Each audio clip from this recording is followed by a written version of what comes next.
बिहार की राजनीति कोई सधी हुई स्क्रिप्ट नहीं, बल्कि हर दौर में जनता की भूख, गुस्से और उम्मीदों से लिखी गई एक जीवित कहानी। यह वो जमीन है जहां नेता नहीं, जन आंदोलन नेता बनाते हैं। यहाँ लाठीधारी लालू का नारा और रामविलास पासवान की गरज महज जुमले नहीं थे, वे उस दौर की धड़कन थे जब सत्ता के गलियारों में पहली बार गांव की गूंज सुनाई दी थी।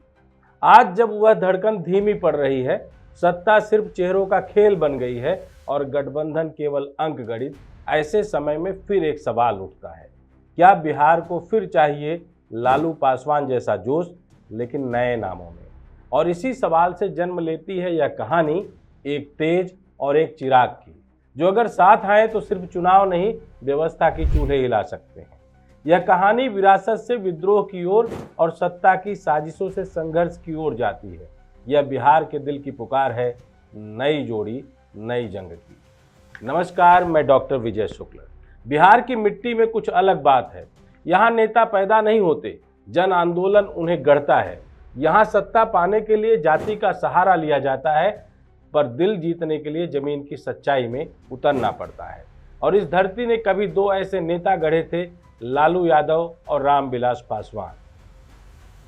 एक ने पिछड़ों को आवाज दी, दूसरे ने दलितों को माथा उठाना सिखाया। दोनों साथ आए तो सत्ता हिली, सिंहासन डगमगाया और समाज के सबसे निचले पायदान पर खड़े इंसान को भी लगा, अब हमारी बारी है। वक्त गुजरा, चेहरे बदले, पर जमीन की पीड़ा वही रही।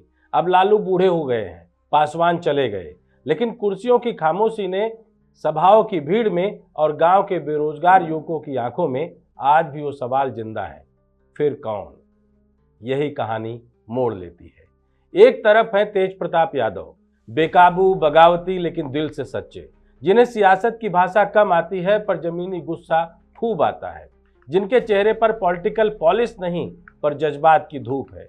दूसरी ओर है चिराग पासवान, जो अपने पिता की राख से भविष्य की मसाल बनाने निकले हैं, जिन्हें पार्टी तोड़ दी गई, मंच छीने गए, पर आवाज नहीं छीनी गई, जो जानते हैं कि दलित सिर्फ वोट बैंक नहीं, आत्मा है इस राज्य की। अब सोचिए, अगर ये दोनों लड़ने के बजाय जुड़ जाएं तो होगा क्या?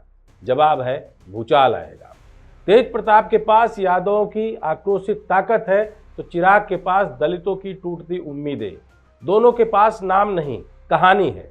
दोनों पर सिस्टम ने जुल्म किया है, एक को घर से निकाला गया, दूसरे को पार्टी से। दोनों हारे हुए नहीं हैं, रोके गए योद्धा हैं। और ये जो दिल्ली में बैठे थिंक टैंक हैं, बीजेपी, कांग्रेस, जेडीयू, ये समझ नहीं पा रहे कि बिहार अब नेताओं से ऊब गया है। वो नया लालू नहीं ढूंढ रहा, वो नई लड़ाई ढूंढ रहा है। तेज और चिराग अगर साथ आते हैं तो ये लड़ाई फिर से गली कूचों में गूंजेगी। ये भाषण नहीं होंगे, ये मिट्टी की हुंकार होगी। जाति का समीकरण नहीं, इंसाफ की गठजोड़ होगी। तेज प्रताप को सिर्फ नेता नहीं बनना है, उन्हें उस भाई की भूमिका निभानी है जो चिराग के कंधे पर हाथ रखकर कहे, हम दोनों का दर्द एक है, अब रास्ता भी एक होना चाहिए। और चिराग को अपने कंधे से वो मॉडर्न छवि उतारनी होगी और कह देना होगा, तेज मैं दलितों की बात करूंगा, तू पिछड़ों की, लेकिन हमारी लड़ाई सबके लिए होगी। अगर ये दोनों एक हो गए तो बिहार का नक्शा बदल जाएगा। नीतीश की चालें ढेर हो जाएंगी, बीजेपी की सोशल इंजीनियरिंग फेल हो जाएगी, कांग्रेस के भाषणों में फिर से चुप्पी छा जाएगी। क्योंकि तेज और चिराग का मेल सिर्फ गठबंधन नहीं होगा, ये नई सामाजिक क्रांति होगी। और इस बार कोई दिल्ली का पॉलिटिकल मैनेजर ये क्रांति नहीं बनाएगा, ये बनेगी सिवान के खेतों में, दरभंगा के चौपालों में और पटना की गलियों में। बिहार को अब लालू पासवान की याद में नहीं जीना, तेज चिराग की जोड़ी में लड़ना है। क्योंकि सत्ता छीनने से नहीं मिलती, झकझोरने से मिलती है। तो अब सवाल ये नहीं कि तेज और चिराग साथ आएंगे या नहीं, सवाल ये है कि क्या बिहार फिर अपना असली चेहरा दिखाएगा?